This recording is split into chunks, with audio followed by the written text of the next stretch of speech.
When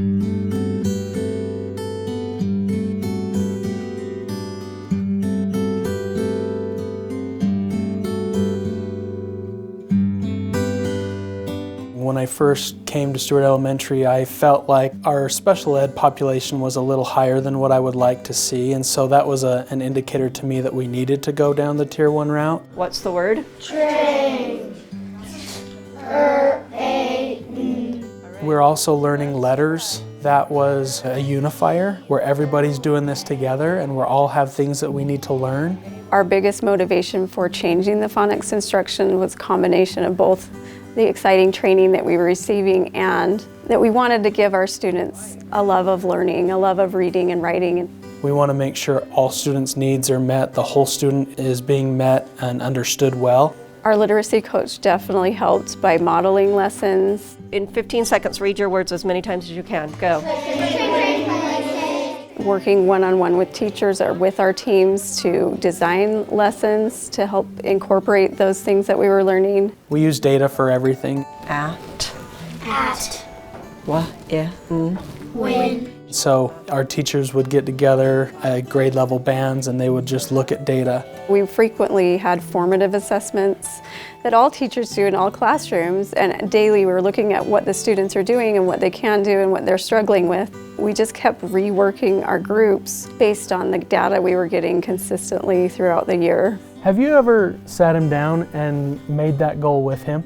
We have our student assistance team meetings weekly. We present the data and we look at it. I was really excited because that means he's actually able to read the full entire problem. The reason to present data is to just remove all of the emotion out of it. Here's the numbers, this is what we're seeing, what do we need to do next? Most teachers bring one student that they're most concerned about, and you can see the numbers, you can see the graphs, you can see how it all works.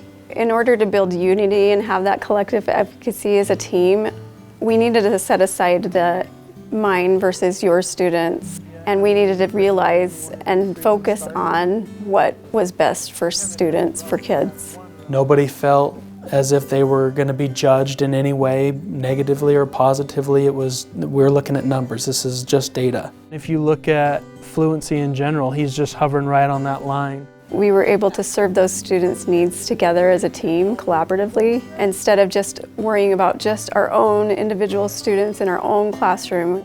We need to go back to having her model accurately. It carries over into every meeting, every PLC we do. There's a fundamental understanding of we're here collectively together as the adults in the room for these kids, and here's our data, we'll present it, and how can we help? So looking at our data last year, we were at 63% on pathways to progress on middle of year. This year we jumped up to 69%. That's a big celebration. That's a lot of growth at a school. So what's your sentence? Snare penguin?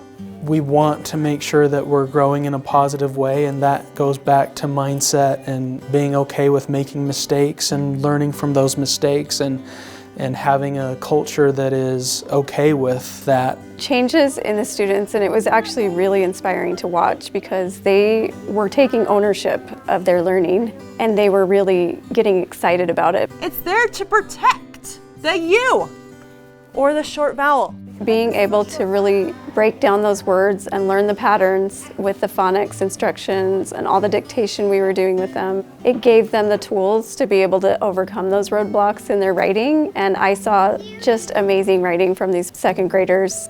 The best advice I can give to other school leaders who want to see this kind of growth in their schools is identify what you feel like are the main concerns, and then use your in-school stakeholders to help you move forward. I had one particular student who started the year with me and said to me, I can't read.